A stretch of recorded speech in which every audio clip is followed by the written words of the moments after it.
This is Dandelion Song, and I'm going to bring to you today, I'm not going to always do a word of the day, so I was tempted to call this a word of the day, but anyway, let's look at Star Wars. I was looking at the good work that Casey's doing, taking this apart, and I do want to watch all these again and see what I can see. I won't probably make a video though, because I like to make simpler videos where I don't have to look at all the, bring a bunch of graphics together, but just looking at the word is pretty interesting. First of all, where's my shadow? All right. So first of all, I'm still kind of working on what this, where's my pen? Okay. I'm still kind of working on what this 39 means when you see the 39, because we know that NASA has their STS, and I don't want to get into that, but ST is a pretty important word structure, and this is the 12, so it could mean the right angle. It could be like another way of writing L, so that's a possibility. But what I did here was I took apart the 35 just to see what was going on with the 39, and it is the 39 apart to the 35. So there is a 35, which is the eye gematria, plus a 4, which is the dome gematria. So 35 could be indicative of the eye shape within the dome. And to me, it's redundant because the eye shape has a dome in it. If I draw it like this, bad drawing. But you have your cornea, your lens-shaped eye, so you have the dome shaped in it.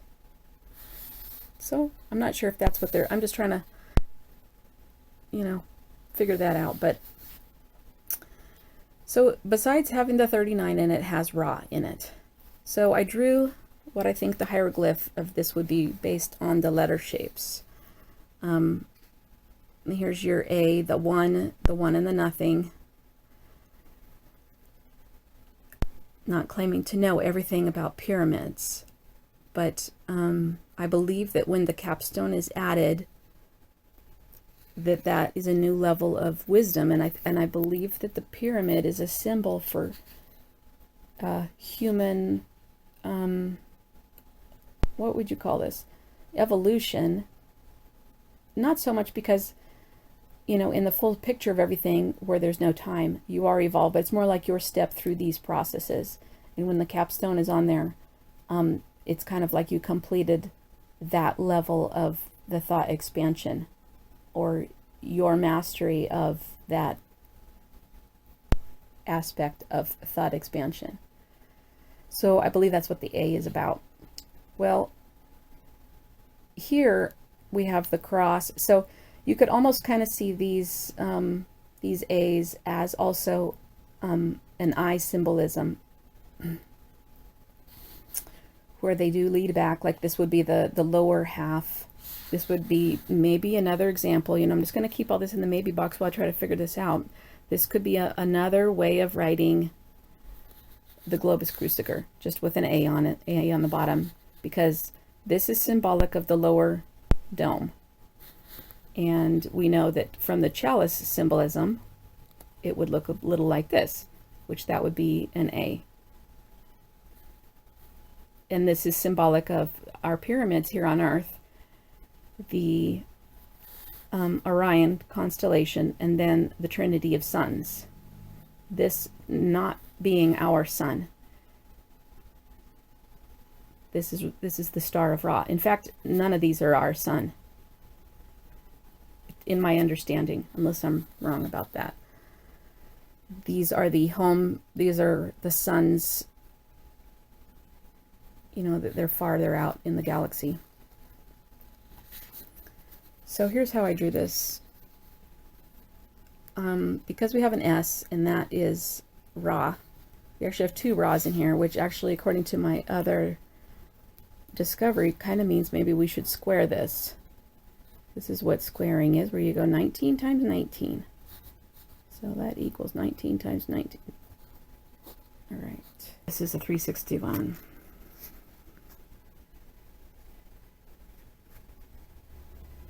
All right, well, that's Ra squared. So anyway, we do have 2 Ra's in this word star. Where'd it go? Here it is. And it adds up to a 58, which reduces the digital root as a 13. And 13 is another word of code for B. Because you add it to, you smush it together and it's a B. And also it's, so you see how it's the 1 and the 3? And the pregnant woman is the only person who could be the 1, 2, and 3 at the same time, where she combines the 2 to create the 3. Okay, so that's what all that means. So this also equals, the 13 of course also equals the M. All right. So what I was thinking about, this R is the open birth canal, which is the manifestation. So I put this here in terms of, you know, this would be the lower part of the globus cruciger, which is, this is where the lens earth would be, and this would be the manifestation of the stars. For example, what I mean by that is, one of my emerging theories is that we are a combination of DNA from many warring star cultures. And we are set here with all of these combinations of DNA to figure out the situation and to live through all the problems of the DNA with each other. And we're basically creating, not only are we solving the DNA problems and perhaps bringing peace to all these cultures that gave us the DNA, but we're also a library of DNA. Because whenever it's my belief that your DNA is not static. That when you solve a problem in your life, your DNA records that, and it actually records it instantly. And it's actually shareable. Your information is shareable. I believe that your DNA is a mini black hole, and it has singularity energy, and everything that you discover is immediately stored and shared. Okay, that's probably a little bit of a step even for, you know, flexible people, but so the manifestation of the stars. So the word star would have the manifestation of the stars in it. And the serpent here, because we see that this is a really common symbol. We see the serpent wrapped around the cross a lot. And we wonder, I mean, I used to wonder and just kind of turn away because I couldn't figure it out. I don't know if I can still figure it out, but I'm not turning away. So what I think this is, when we use this as the globus cruciger, if you see my video on the globus cruciger that connects the eye cosmology, the eye brain symbolism to the back of the head, if we're looking at brain symbolism, where Christ was crucified on Golgotha, the skull, between the 2 thieves, which are the 2 eyes, this would be one of them, I guess. Then if you look at this in terms of brain symbolism, then you have this entity here, I guess you could call this Ra, that inhabits the cross. It's wrapped around the cross. So I'm not sure what we're supposed to do with this. I don't know if we're supposed to conquer this this situation of having the serpent within. In my video, Lupercalia, Parasites in You, to me it seems like, yes, you are supposed to conquer your parasites and all the parasitic thought that happens, and that this, the symbolism of the serpent on the cross, drawing through the phone again. Okay, let me do it like this. The symbolism of the serpent on the cross could be the symbol for the influence of the parasite on your mind. and how it can affect your seeing, right? Because this cross in brain anatomy, this is called the optic chiasma. And if this is ruled by a serpent, oh no, I'm getting close to my other hieroglyph here.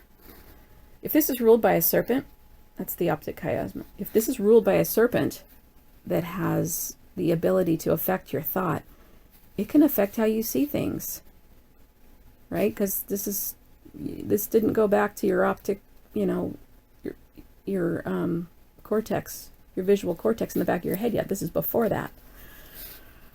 So this could be the symbol of interference within your brain. Now, I don't know if that's the mission here. You know, in the library of DNA, if that's the mission, that's it's almost like this, you know, in terms of Christianity's way of speaking, this would be your cross to bear. You actually have a serpent to bear. You have the influence of that. And I think the way that I like to think is that even the darkness plays for the good. It doesn't know that, but it plays for the good. And if you look at the dark times of your life, and if you remain gentle-hearted and in truth, you will see that they played for good within you, if you were not conquered by it. So this could be like the hobbits bearing the ring, because the most ancient symbol of the serpent is what a lot of people think is the Milky Way. I don't know which way it goes, if it goes this way or the other way. And there's often two of these, but this is the, I think it's called the Aureus, and it's supposed to be the Milky Way. But this is the ancient symbol, and look, this is a ring. So if we are to bear this, this is a little bit like the Lord of the Rings, where we are bearing an evil.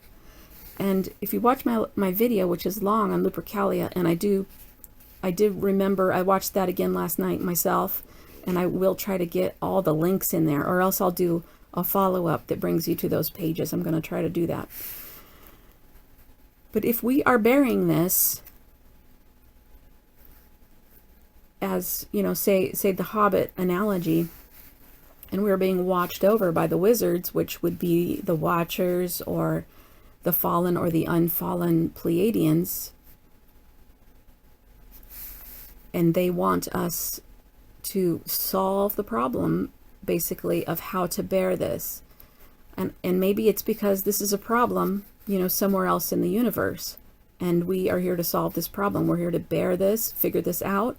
As we live it with our lives, the information is stored in our DNA. We are a DNA library. We have combined DNA from many star cultures. And, you know, just a theory that we could be like a DNA think tank, where we try to figure out this problem about how to bear this. Just throwing that out there. Just a theory. See what you think. If you feel angry about that, you know, don't leave a comment. Okay. So the R is the manifestation, because that's the opening of the birth canal. Here's the pregnant woman, and here is the birthing woman. So this is the manifestation of this into our world. And then I wrote the 1 and the 3 down here, which is this whole word. Whoops, this word reduces to a 1 and a 3. And that's the B. And here it's, you know, maybe this is a confirmation. This is the opening of the B, right? Which is kind of the same as the R, although the R is an 18. Which is 5 less. Take away a star and you have the 13.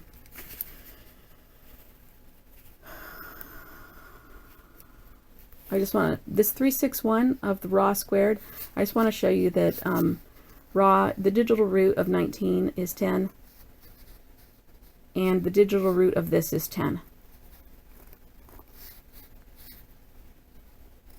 And this is 4 less than 365 and 5 less than 366. So in that symbolism, you have the dome and the pentacle. Okay. It's amazing how these get kind of long, huh?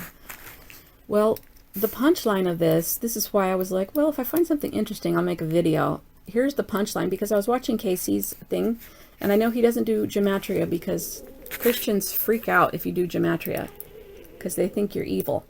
But you're not evil. You're just using the codes that are laid out to try to understand what the dark is saying here.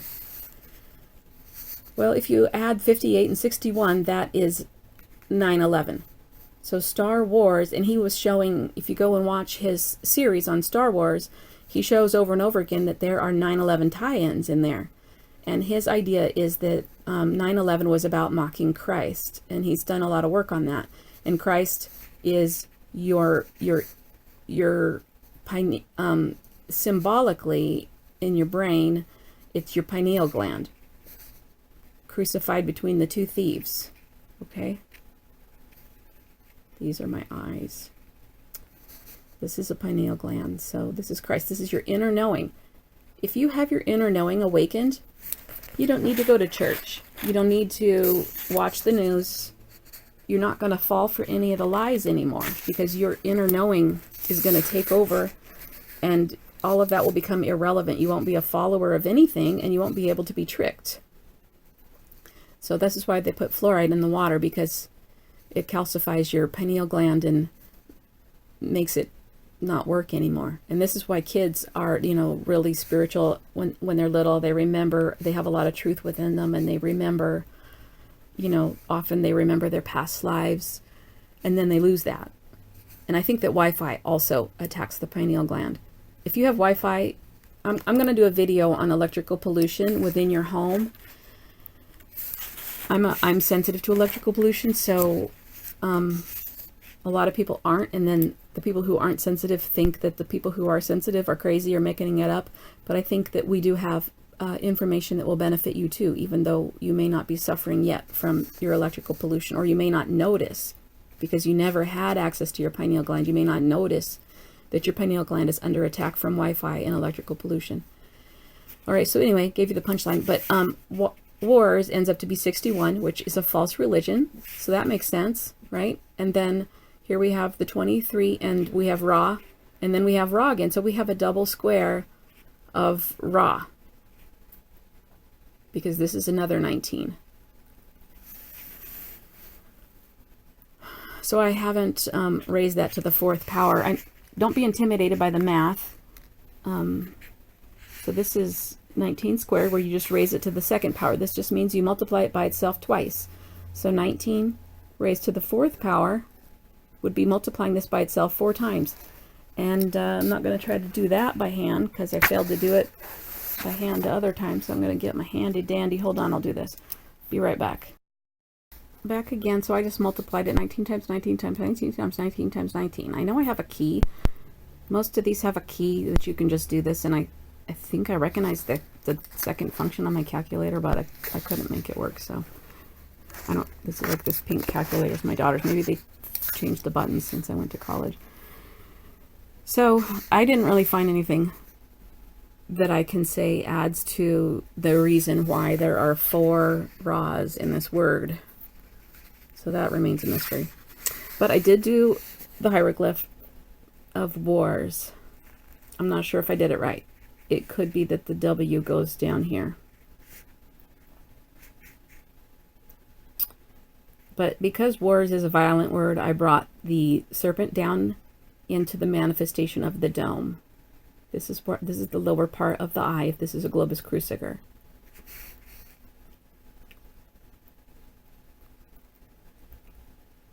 So, all right, well, this is if you separate the W out. And I'm going to work on that. I would say that this would be the gateway of the lower part of the chalice. But I'm going to work on that before I bring that to you. There's a Illuminatus observer talks about a decode called the Lambdoma, which he says is the tree of life. This is what the Illuminati use for their tree of life a cipher. They have a cipher that's a tree of life, and it's based on the A shape. And I'm not going to write it for you all here. You can go to his website and look that up. It's on his iPod page. He has a iPod list, and you should just listen to all of them. They're pretty crazy. But what happens with the code is that on the left side, they multiply the numbers of the positions by 2. The right side, if you're facing out, like if you are this tree, you stand in the position of this tree. On your right side, the numbers are multiplied by 2, going down. And then on the left side, they're multiplied by 3. And what I want to throw out there is that I have seen quite a few of these giant circles, and also the circle in Disney in Paris has this line through it. And I'd have to do the exact measurements, but I've seen this enough times now that I think that it's separating the circle into oh, I wrote this wrong. This would be the 2/3 part, and this would be the 1/3 part. So this, I believe, is code for the lambdoma. It's just it's just the ratio of the 2 to the 3. And that it has to do with B. It has to do with birth and manifestation. That's why they chose these numbers for their lambdoma cipher. I'm going to decode the word lamb. This is the word dome. I'm not going to do that probably today. I might not have that up today, but lamb in its use with Christ does not have to do with a little sheep, a baby sheep. Although the pharaohs, the fallen Nephilim pharaohs, some of them were good, some of them were bad, but some of them did intend to be shepherds, and that was the idea of the shepherd crook of the Egyptians. They saw themselves as shepherds. But the flail, they say that the flail is for knocking the grain off of the food so that they can feed their people, and maybe it is, but it kind of looks like you're hitting people with that, and that's what I've seen in some of their pictures. So I think those are 2 control mechanisms. Okay, so this is what I think the lamb is about. It's about this tree of life cipher. Okay, love you guys. Hope you're having a good day. Thanks for watching. Talk to you later.